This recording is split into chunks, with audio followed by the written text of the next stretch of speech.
아멘. 감사합니다. 오늘 봉독한 사무엘하 23장 1절부터 7절까지 말씀 중심에서 다윗의 마지막 말이라는 제목으로 하나님 말씀 증거하겠습니다. 오늘 본문에 이는 다윗의 마지막 말이라, 다윗이 성령의 감동을 따라 그 마지막 말을, 예언적 찬양의 시를 통해서 공식적으로 마지막에 하나님의 구원 사역을 선포하고 있는 말씀이라고 할 수가 있겠습니다. 오늘 이 다윗의 마지막 말과 같은 오늘 23장 1절부터 7절까지의 이 시, 하나님을 찬양하는 이 시의 말씀을 통해서 우리들도 마지막 날에 하나님 앞에 설 준비를 최종적으로 마무리하면서 이와 같은 은혜의 글들과 또 고백을 할 수 있었으면 좋겠고, 우리 아버지 하나님께서는 이 땅에서 믿음으로 살아가는 것도 참 중요하지만 그 마지막을 어떻게 준비하는가, 그 마지막 때를 어떻게 믿음으로 보내는가를 또 귀하게 여기신다는 것을 생각하시면서 오늘 본문의 말씀을 통해서 얻을 수 있는 영적인 교훈들, 이런 것들을 우리가 잘 본받아서 나중에 우리도 다윗과 같은 그 길을 걸어갈 때에 다윗과 같은 마지막 말을 남길 수 있는 저희들이 되어야 할 것입니다. 제가 이렇게 신앙이 훌륭하고 좋은 분들이 멋지게 신앙생활을 하시다가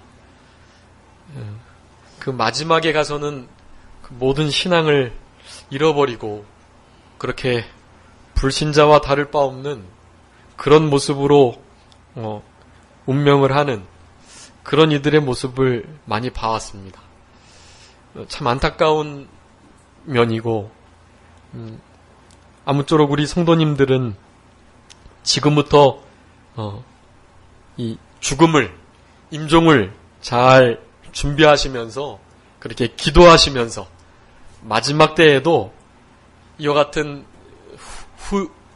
후 세대들에게 또 하나님의 나라와 하나님의 주권을 인정하는 메시아 왕국이 빨리 이루어지기를 간절히 소망하는 이와 같은 신앙의 글을 남기고 또 그 신앙으로 이렇게 살아가셔서 아무쪼록 우리의 죽음을 통해서도 우리 하나님께서 영광을 받으시고 후 세대들도 큰 도전을 받는 그러한 우리들의 일생이 되었으면 좋겠습니다.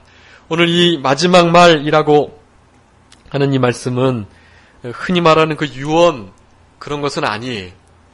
유언은 이제 뒤에 열왕기 상에 1장 2장에 보면 이 다윗의 아들 솔로몬에게 이제 힘써 대장부가 되라 라는 말씀을 하면서 실제적인 유언을 남기게 됩니다. 제가 처음에 말씀드렸던 것처럼 오늘 본문의 말씀은 특별한 선지자적인 찬양의 시인 것입니다. 그러니까 그의 공식적인 마지막인 그러한 하나님의 메시아 사역을 선포하는 그러한 선지자적 시라는 것을 우리가 알아야 하겠습니다. 그래서 오늘 본문에 여기 다윗 자신을 지칭하는 여러 가지 표현들이 많이 있는데요. 그것들은 다윗을 의미하기도 하지만 진짜로 그 대상자는 바로 우리 예수 그리스도를 의미하는 것입니다. 이때 오실 그리스도를 고대하며 그 하나님의 나라가 이루어지기를 소망하면서 그렇게 이 시를 짓고 있었던 것입니다. 다윗 왕이 시를 많이 지었는데요. 그 시 가운데 공식적인 마지막 시라고 할 수가 있겠습니다. 이 시 가운데 숨겨져 있는 귀한 세 가지 영적 교훈들을 통해서 오늘 하나님의 말씀을 묵상하고 이러한 신앙을 본받는 저희들이 되어야 하겠습니다. 여태까지는 주보의 그 순서 옆에 지난주 설교를 실었는데요. 이번 주부터는 오늘 증거할 말씀을 실어놨습니다. 그래서 그 옆에 있는 주보에 있는 말씀을 함께 참조해 주시면서 그렇게 말씀을 보시면 좀 더 쉽게 말씀을 들으실 수가 있을 것 같습니다. 오늘 다윗이 마지막 말을 통해서 우리들에게 교훈하시는 그 첫 번째, 그것은 생의 마지막에 하나님께서 나를 어떻게 평가하시는가가 중요하다라는 것을 오늘 본문의 말씀을 통해서 알 수 있습니다. 1절부터 4절까지 우리 다윗 왕이 자신을 지칭하는 여러 가지 표현들을 이러이러한 자라고 쓰고 있는데, 그것은 다 하나님께서 그렇게 인정해 주시고 말씀해 주신 거다라는 것을 아셔야 합니다. 이 다윗이 교만해서 사실은 이 마지막 말이기 때문에 여태까지 살펴봤던 그런 큰 고난과 역경, 그리고 다윗 왕가를 이루어서 하나님의 나라를 잘 신정국가를 건설해 나가다가 교만하고 신앙에 잠이 들고 실수해서 정말로 오늘 본문에 이렇게 지칭할 수 없을 정도로 그렇게 타락하고 또 그와 같은 모습을 보이지 못했던 다윗 왕이었는데, 그럼에도 이 마지막 말을 이렇게 담대하게 선포하고 있는 것이, 이것은 서론적으로 마지막 때에 내가 무엇을 잘하고 잘못하고 또 내가 무슨 업적을 남기고 안 남기고 어떤 실수를 하고 안 하고가 중요한 게 아니라 하나님께서 나를 어떻게 보시는가, 그것이 중요하다는 것을 오늘 본문의 말씀을 통해서 아셔야 합니다. 사람들이 판단하고 내가 나를 판단하는 게 중요한 게 아닌 거예요. 하나님의 말씀에 비춰 우리 성부, 성자, 성령 하나님께서 나를 무엇라 평하실까, 그것이 중요하다는 것을 아셔야 합니다. 한 번 죽는 것은 사람에게 정하신 것이고 그 외에는 심판이 있을 것인데, 모두 다 한결같이 그 하나님의 그 그리스도의 심판대 앞에 우리들이 다 설 것입니다. 그날을 우리는 준비하셔야 돼. 그리고 내가 이렇게 난 잘했어 라고 말하기보다 남들이 그분은 정말 신앙생활 잘했어, 그렇게 칭함을, 평함을 받는 것도 참 중요한데, 그것보다 더 중요한 것은 하나님께서 나를 어떻게 평가하시는가, 그것이 중요하다는 것을 오늘 본문의 말씀을 통해서 깨달으셔야 하겠습니다. 1절 상반절에 높이 올리운 자다 라고 말씀하고, 야곱의 하나님이 하나님께 기름을 부음 받은 자다, 그렇게 자기를 표현하면서 이스라엘의 노래를 잘하는 자라고 자기 자신을 그렇게 기록하고 있습니다. 이것은 다윗 생애의 시작과 그의 사명, 그리고 마지막 때의 열매, 이것들을 표현하는 단어들인데, 사실은 이와 같은 모습으로 잘 살아가지 못했어요. 높이 올리긴 했지만, 기름 부음 받은 자였지만, 노래를 잘하는 자였지만, 역시 마찬가지로 실수하고 우리처럼 또 범죄하고 그렇게 형편없는 모습을 보이는 적도 있었다라는 것을 우리는 알아야 하는 것입니다. 그럼에도 불구하고 하나님께서는 성령님으로 다윗의 마지막 말을 하게 하시며 다윗이 그러한 대접을 받은 자였다라는 표현을 하게 하신 것입니다. 이는 다분히 다윗의 어떠함 때문이 아니라는 것, 그것을 우리가 알아야 되겠고, 맨 마지막 우리 3번에 다윗이 이렇게 말할 수 있었던 이유, 그것을 살펴보겠지만 전혀 다윗의 공로가 아니라는 것, 그것을 알아야 합니다. 다윗이 그럴 만한 자였기 때문이 아니라는 것을 아셔야 해. 그것은 순전히 하나님의 은혜였다는 것, 그것을 먼저 말씀드립니다. 하나님께서 우리를 어떻게 평하실까? 오늘 본문의 이 6가지 이 모습, 그와 같이 하나님께서도 우리를 평하셨으면 참 좋겠고, 그러한 일생을 살아가는 우리들의 생활이 되셔야 되겠습니다. 첫 번째, 높이 올리운 자다라고 말씀드렸는데, 우리 다윗은 원래는 목동 출신이에요. 그리고 정말로 이렇게 크지 않은 지파에서 난 것이기 때문에 그렇게 유명하지 않은 그러한 이였습니다. 사실은 성경의 계대를 볼 때는 아주 유명한 가계이긴 해요. 그렇긴 하지만 그 이스라엘 백성들의 일반적인 삶을 볼 때 이 이세의 가족들은 그렇게 그 나라에서 크게 주목받는 그러한 일가는 아니었습니다. 그런데 하나님께서 그러한 다윗을, 목동이었던 다윗을 선택하신 거예요. 사울의 가족들도 역시 뭐 작은 지파이긴 했지만 사울은 참 뛰어난 인물이었거든요. 그렇기 때문에 그의 아들 요나단, 또 요나단의 아들들에게 계속해서 왕위를 물려도 뭐 전혀 손색이 없을 만한 그러한 가족이었습니다. 그런데 다윗을 하나님께서 선택하신 거예요. 목동이었던 다윗을 선택하신 것입니다. 목동의 자리에서 사울 왕의 사위로 또 기름 부음 받은 이스라엘의 통합 2대 왕으로 그렇게 올리움 받은 자였다라는 것. 다윗이 어떻게 그렇게 올리움을 받을 수 있었을까? 뭐 여러 가지 이유가 있겠지만 다른 것보다도 우리 하나님 앞에서 하나님과 동행하며 성실과 정직과 공의로 그렇게 목동이었을 때부터 하나님과 깊이 영적인 교제를 나누면서 그렇게 하나님의 말씀을 순종하듯 부모님을 잘 모셨기 때문인 것을 우리는 알 수 있습니다. 그러한 다윗, 하나님 앞에 낮아지고 자기를 높이려 하지 않고 이름을 내려 하지 않는 그러한 다윗이었기에 하나님께서 높이 올려주셨다라는 것. 마태복음 23장 12절에 높아지고자 하는 자는, 자기를 높이는 자는 낮아지겠고 자기를 낮추는 자는 높아지겠다. 으뜸이 되고자 하는 자, 섬기는 자가 되어야 하고 또 크고자 하는 자는 종이 되어야 된다라는 말씀을 하고 계십니다. 우리 성도님들께서 크시고자 높이 올리움 받고자 하셔서는 안 돼요. 하나님께서 올리우실 때까지 기다리셔야 하는 것입니다. 하나님을 높이시고 하나님의 말씀을 순종하시고 우리 아버지 하나님의 뜻을 찾아서 그 능하신 손 안에서 잘 견뎌나갈 때, 그럴 때 하나님께서 들어 써주시는 때가 오게 된다는 것입니다. 다윗이 그랬다는 거예요. 올리움을 받은 자, 우리 한글 말씀에는 없지만 원어적으로 좀 살펴보면 하나님에 의하여 높이 올리움을 받은 자, 그런 의미가 있어요.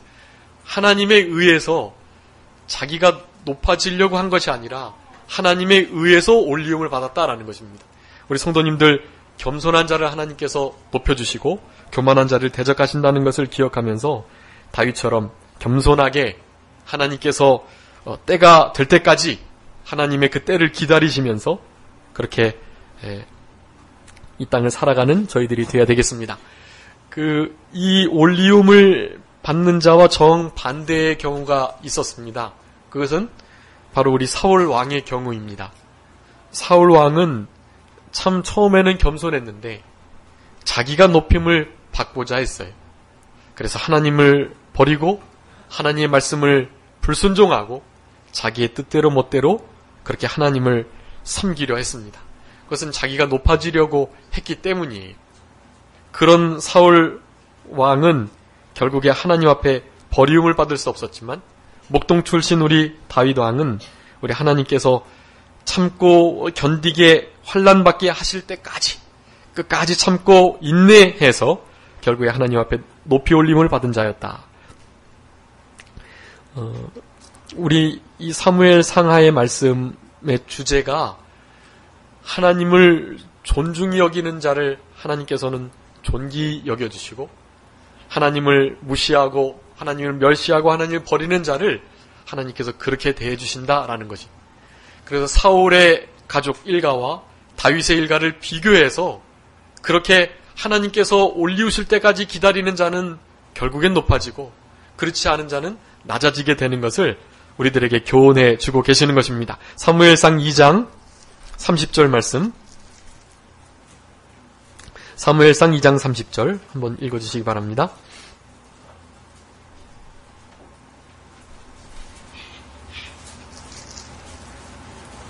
사무엘상 2장 30절. 그러므로 이스라엘의 하나님 나 여호와가 말하노라 내가 전에 내 집과 내 조상의 집이 내 앞에 영영히 행하리라 하였으나 이제 나 여호와가 말하노니 결단코 그렇게 아니하리라. 나를 존중히 여기는 자를 내가 존중히 여기고 나를 멸시하는 자를 내가 경멸히 여기리라. 아멘. 여러분 꼭 잘 기억하세요. 이 사무엘상 2장 30절이 요절입니다. 하나님께서는 하나님을 존중히 여기고 하나님의 능하신 손 아래서 인내하고 하나님의 절대 주권을 시인하면서 그렇게 인도함을 받는 자, 그들을 존귀히 여겨주시고 높여주신다라는 것입니다. 그런데 그렇지 않는 자들, 스스로 자기의 힘과 능력을 따라서 하나님의 말씀은 뒤로 하고 하나님을 멸시하는 자, 하나님께서 경멸히 여기시겠다고 말씀하시는 것입니다. 이러한 가운데 다윗이 올리운 자가 됐다는 것, 우리도 다윗과 같이 환난받고 또 빚지고 또 마음이 곤고하고 그렇게 힘든 역경과 고난 가운데 있다 할지라도 그런 어려움을 믿음으로 잘 견뎌내시고 그래서 결국 하나님의 올리움을 받으시는 우리 성도님들의 일생이 되셨으면 좋겠습니다. 두 번째는 1절 중반절인데 야곱의 하나님에게 기름 부음을 받은 자다라고 말씀합니다.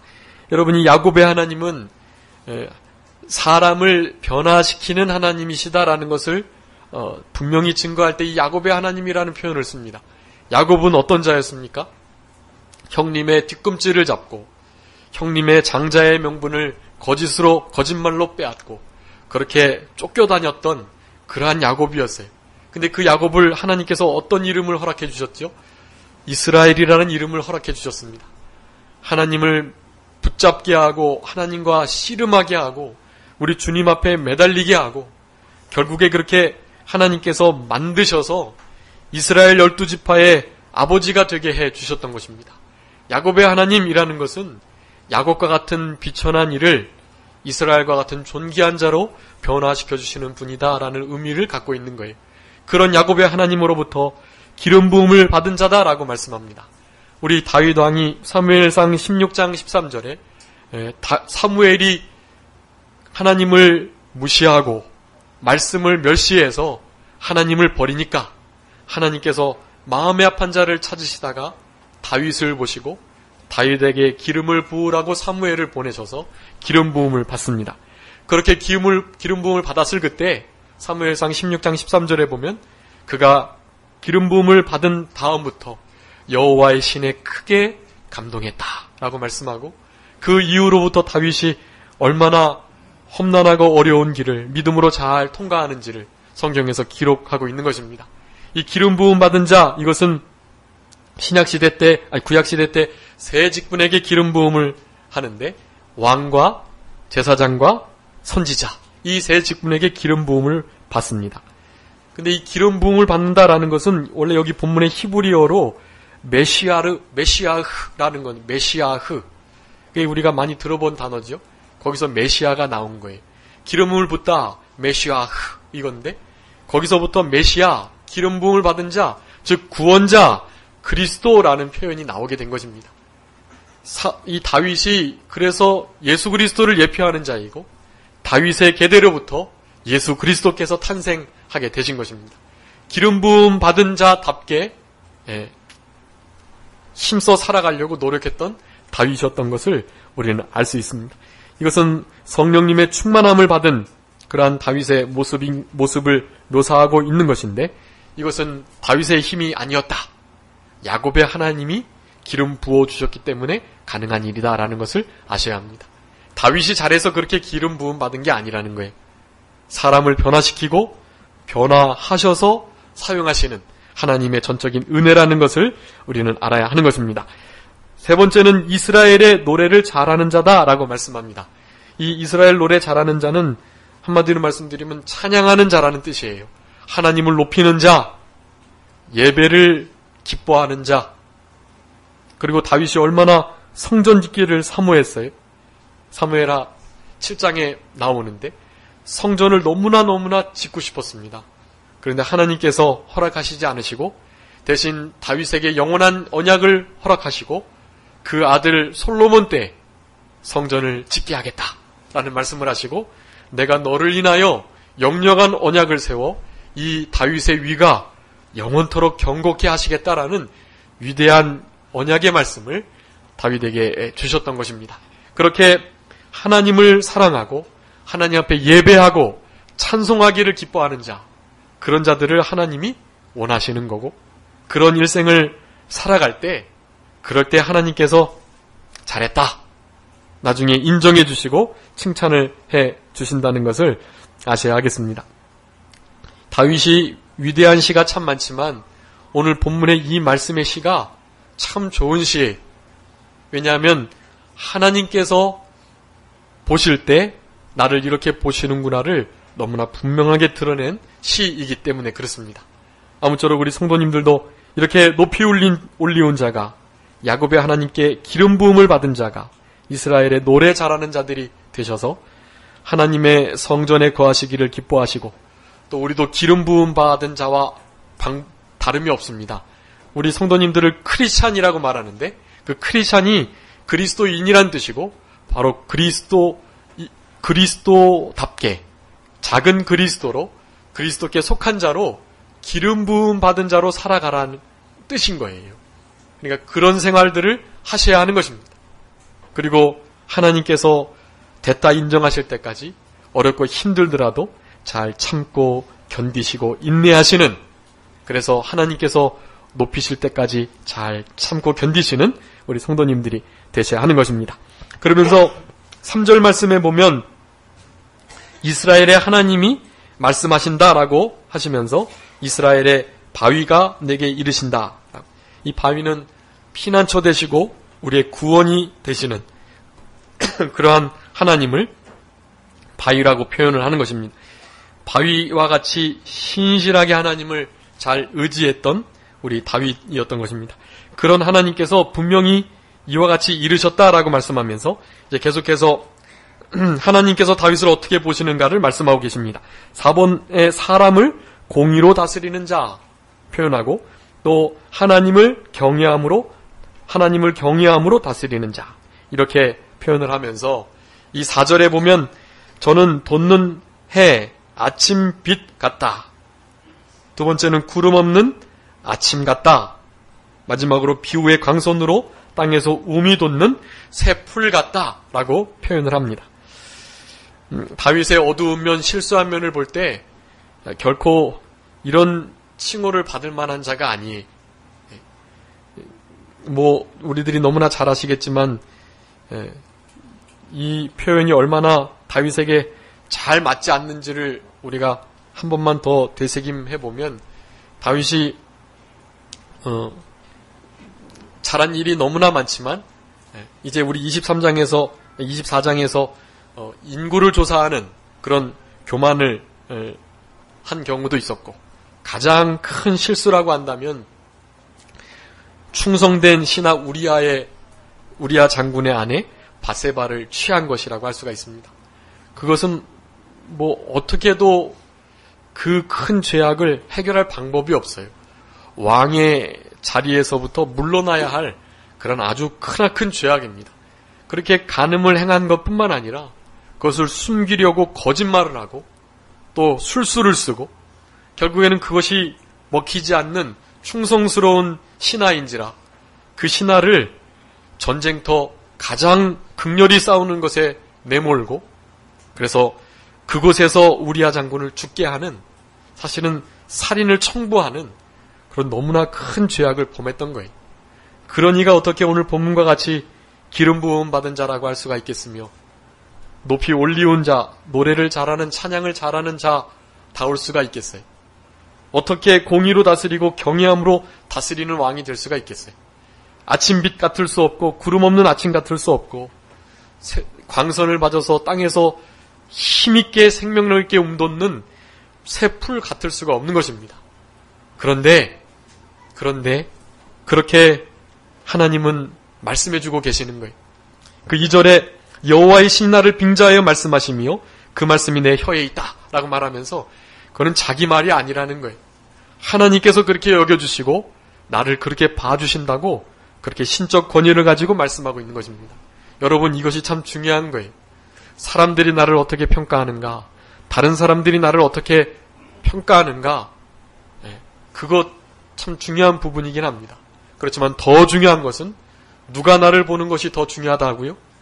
하나님께서 나를 어떻게 보시는가가 훨씬 더 중요한 거예요. 여러분, 우리 하나님은 우리 여러분들을 어떻게 보시냐 하면요,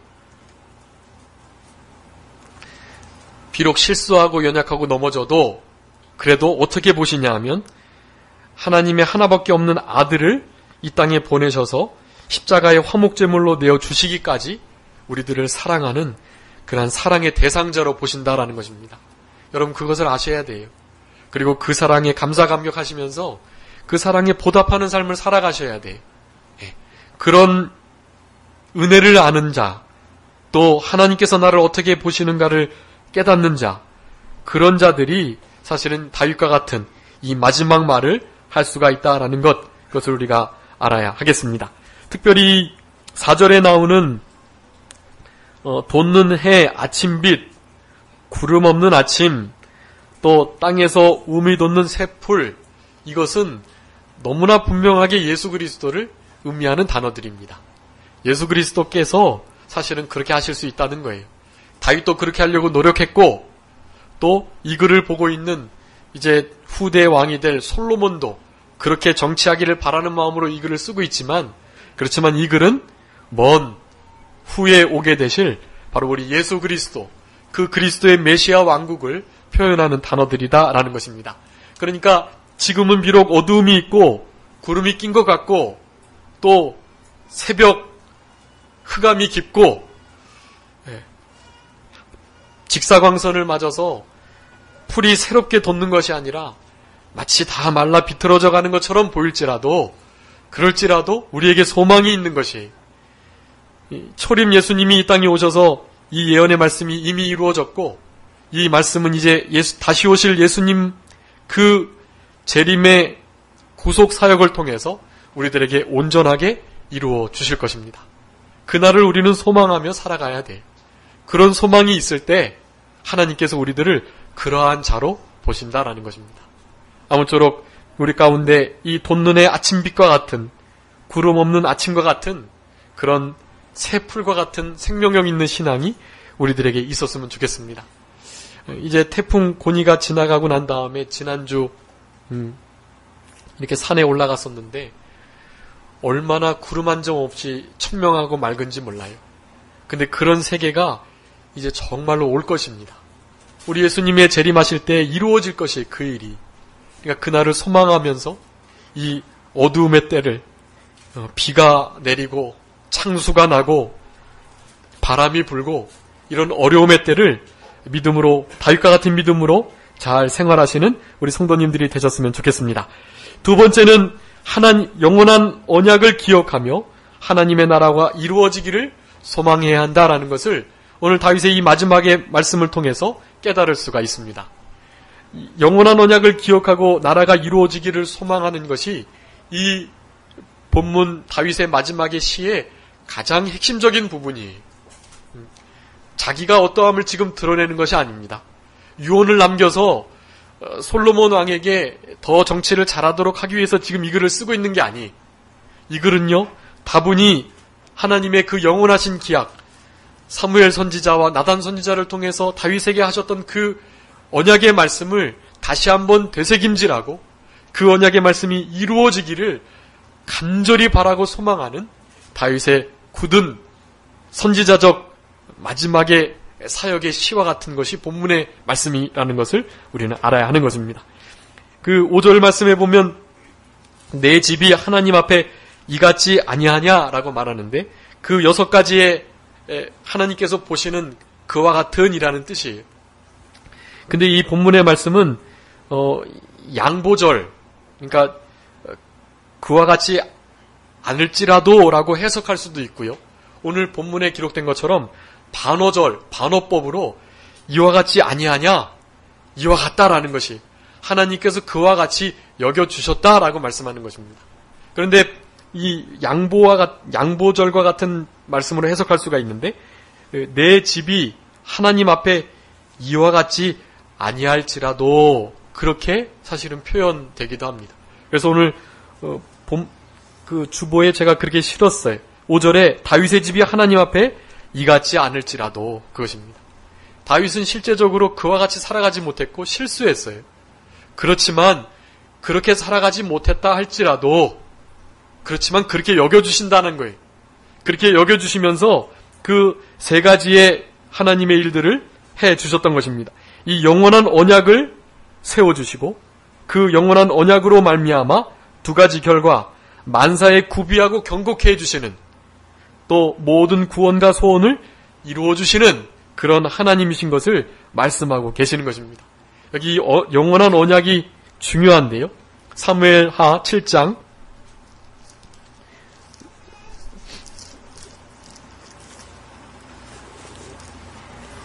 사무엘하 7장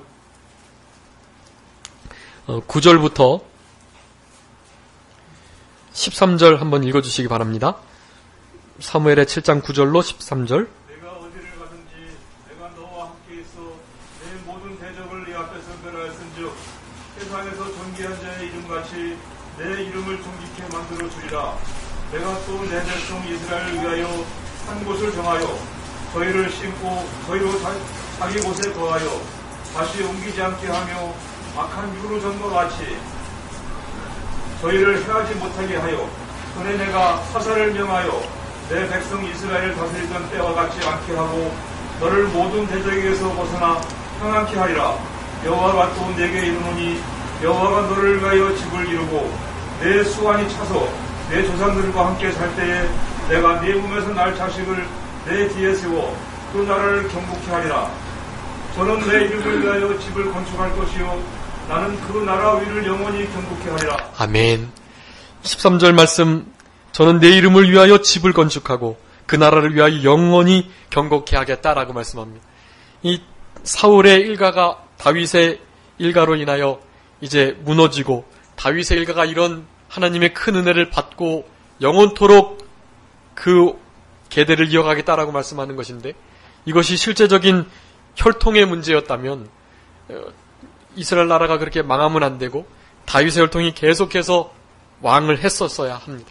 그렇지만 그렇게 되지 못했어요. 남쪽 유다마저도 BC 586년에 바벨론 나라에게 포로를 잡혀갔습니다. 즉 여기에서 말하는 이 영원한 견고한 위, 그 나라는 바로 그리스도의 나라를 의미하는 것입니다. 솔로몬의 때를 의미하는 것이긴 하지만 영적으로는 다윗의 후손으로 올 바로 메시아를, 예수 그리스도를 의미했던 것입니다.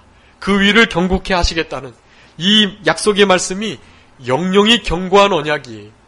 이 언약을 우리 다윗은 늘 기억했던 것입니다. 그것을 잊지 않았어요. 그리고 그 자식이 솔로몬만을 의미하는 것이 아니라 자기의 후대에 다윗의 자손이라 불림을 받을 기름 부음 받은 자, 메시아, 그분인 것을 늘 기억했다라는 것입니다.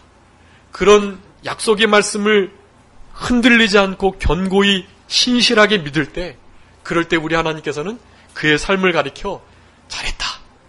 내가 과연 하나님의 자녀와 또 하나님을 경외하는 자로서 공의로 나라를 다스리는 그런 훌륭한 왕이었다라는 평을 받을 수가 있다라는 것, 그것을 우리들에게 교훈해 주고 계시는 것입니다. 그것은 그냥 이루어지는 거 아니에요.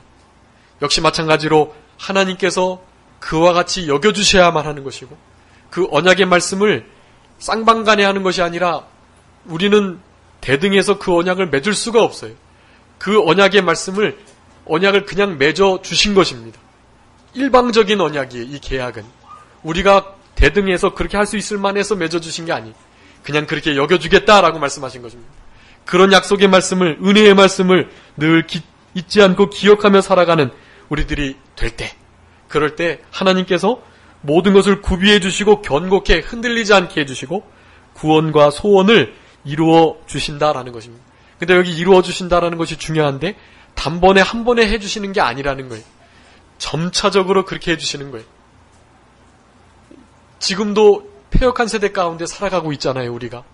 아침빛 같은 세계 속에 살아가는 것이 아닙니다. 이제 곧 그 일이 이루어질 거예요. 점진적으로 그 구원을 이루어 주셔서 나중에 이제 우리 세대 가운데 우리 예수님의 재림으로 말미암아 메시아 그리스도의 나라가 천년왕국, 영원한 왕국을 통해서 우리에게 이루어지게 해 주실 것입니다. 그것을 바라보며 살아가셔야 되는 거예요. 하나님의 심판대 앞에 설 것을 바라보고 내 인생을 하나님의 잣대, 말씀의 잣대로 비춰보는 자세, 그것이 아주 중요하고 하나님의 언약의 말씀을 붙들고 그 언약의 말씀을 소망 삼고 살아가는 것이 중요하다. 다윗의 이 마지막 말 가운데 우리들은 이 귀한 진리를 얻어야 하는 것입니다. 사악한 자는 절대로 그렇게 되지 못해요. 여기 보면 손으로 잡을 수 없어서 다 내어버리는 가시나무 같게끔 여기게 되고 철과 창자루를 가지고 당장의 불사름을 받게 되겠다. 근데 이 당장해가 조금 번역이 당장해라는 임박한 심판보다는요. 여기에 더 강조되는 것이 확실한 그리고 철저한 그런 의미가 더 강하게 됐습니다. 완전한, 철저하게, 확실하게, 완전하게 심판하실 것이라는 것. 이것도 당장 이루어지는 게 아니에요. 우리의 구원을 점점 이루어 가 주시는 것처럼 이 악인의 심판도 천천히, 그렇지만 확실하게, 완전하게 이루어 주실 거예요. 그 심판의 날을 우리는 바라봐야 하는 것입니다. 근데 많은 이들은 그 심판을 바라보지 못하고 살아가요. 악인들이 지금 이렇게 판을 치는 것은 하나님께서 잠잠하고 계시기 때문인 것을 알아야 합니다. 전도서, 시간이 없지만 전도서 말씀 한번 읽어주시기 바랍니다. 8장 11절. 악한 일에 징벌이 속히 실행되지 않으므로 인생들이 악을 행하기에 마음이 담대하도다. 아멘. 인생들이 악을 행하기에 마음이 담대한 것은 악한 일을 행할 때 하나님께서 즉시로 심판하지 않으시기 때문에 라고 말씀합니다. 그렇기 때문에 지금 악이 성행하는 거예요. 그리고 우리 의인들은 간혹 낙심합니다. 어떻게 악인들이 더 형통하고 더 잘 될까? 우리는 믿음 생활 열심히 한다고 하는데 되려 더 어려움이 왜 올까? 이 환난과 어려움이 왜 걷어지지 않을까? 그런 마음을 가지고 살아가는 거예요. 근데 그런 마음 가지시면 안 돼요. 그것도 하나님께서 허락하신 최고의 환경인 줄 알고 도리어 크게 기뻐하고 감사하셔야 합니다. 그리고 그때를 믿음으로, 신앙으로 잘 이겨나가셔야 돼요. 반드시 악인은 멸하게 하실 것이고 가시나무처럼, 그리고 우리들은 밝은 빛같이 새로 돋는 풀과 같이 우리를 세워주실 것이 확실하기 때문입니다. 그런 소망을 가지고 살아가셔야 되는 거예요. 그것은 힘써 싸우셔야 합니다. 이것은 사실은 영적 싸움인 거예요. 악인이 성공하고 형통하고 늘 이기는 것처럼 보여도 우리는 실패하고 낙심하고 점점 망하는 것처럼 보여도 결국에는 우리가 승리한다는 것을 기억하고 사탄의 세력들을 이 다윗처럼 늘 승리하며 하나님이 함께함으로 승리하며 살아가는 저희들이 되어야 할 것입니다. 어떻게 이런 일들이 가능할 수 있었던가? 그거 제가 4가지로 기록해 놓았는데, 첫 번째는 원래 자신의 위치를 늘 잊지 않는 다윗이기 때문이라는 것입니다. 여기 이새의 아들이라고 1절에 나오는데 그것은 다윗을 가장 낮추는 단어예요. 다윗이 비난받을 때, 그리고 자기가 정말로 겸손했을 때 자기를 그렇게 늘 표현했습니다. 이새의 아들, 이새의 자손, 그렇게 표현을 했던 것입니다. 겸손한 자에게 하나님이 은혜를 주시고 그렇기 때문에 다윗이 그 마음이 합했던 것이라는 것. 두 번째는 여호와의 신이 감동된 그 말씀이 늘 혀에 있었기 때문입니다. 우리 성도님들 혀에 무엇이 있는가가 중요해요. 하나님을 찬송하는 것이, 은혜를 감격하는 것이, 전도하는 것이, 하나님을 높여드리는 것이 있는가? 그렇지 않으면 원망 불평이 있는가? 내 혀를 주의하고 내 혀에 하나님의 신에 감동된 참된 언약의 말씀이, 소망스러운 메시아 왕국을 이루겠다는 그러한 소망스러운 말씀들이 우리 성도님들의 심령 가운데, 입 가운데, 입술 가운데 있어야 한다는 것, 그것을 말씀하고 계시는 것입니다. 그리고 세 번째는 영원한 언약을 기억했다는 것. 마지막이 중요한데 다윗이 이렇게 하나님 앞에 마음에 합한 자로 큰 실수가 있었음에도 이러한 위대한 생의 마지막에 평을 받을 수 있었던 것은 다른 것이 아닙니다. 철저하게 즉시로 회개했기 때문에 그렇습니다. 여러분, 죄를 범해서 망하는 게 아니에요. 회개하지 않아서 망한다는 것을 우리는 알아야 합니다. 그렇기 때문에 죄를 혹시 실수해서 범하셨을지라도 다윗처럼 즉시 철저하게 회개하시는 이 회개 열매를 맺혀 드리셔야 합니다. 다윗이 그렇게 밧세바를 범하고 난 다음에 밤마다 눈물로 침상을 띄우고 요를 적시는 그러한 회개가 있었던 것이, 그런 회개를 하면서 하나님 앞에 상하고 통회하는 심령이 되었던 것입니다. 상하고 통회하는 심령이 되니 하나님께서 그 심령을 멸시할 수가 없는 거예요. 다시 한번 용서해주고 받아주고 그 언약의 말씀을 이루기 위하여 다윗을 받아주셨던 그것을 우리는 알아야 하는 것입니다. 거기 뒤에 성경 구절 써놨는데 그거 꼭 읽어보시고, 그렇게 하나님 앞에 상하고 통회하는 심령이 됐기 때문에 하나님께서 다윗을 이렇게 세워주셨다는 것, 그것을 기억하시고, 우리도 마지막 우리의 생애 가운데 하나님께서 우리를 어떻게 평안하시는가를 생각하면서 다윗의 이 신앙을 본받아서 소망스러운 말씀을 입술에 두시고 하나님의 눈동자 앞에서 순간순간을 살아가시는 우리 성도님들의 삶이 다 되셨으면 좋겠습니다. 자, 기도하겠습니다. 살아계신 아버지 하나님, 감사합니다. 다윗의 집과 같이 보잘것없고 다윗의 실수처럼 정말로 돌이킬 수 없는 형편없는 처지에 있는 저희들, 우리 주님께서 다시 한번 불쌍히 여겨주시고 그와 같이 여겨주시며 은혜를 베풀어 주시고 긍휼 가운데 우리를 품어주시고 불러주신 은혜를 감사합니다.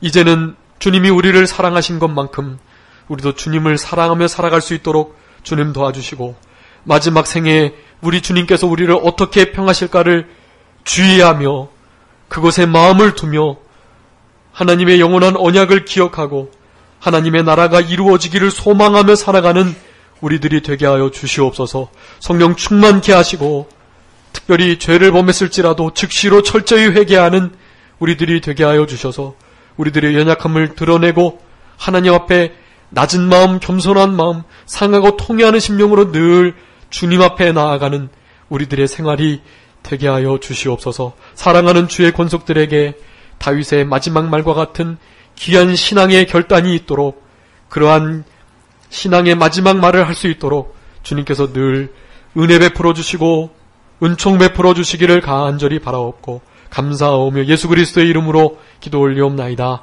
아멘. 다 같이 찬송하시겠습니다. 찬송가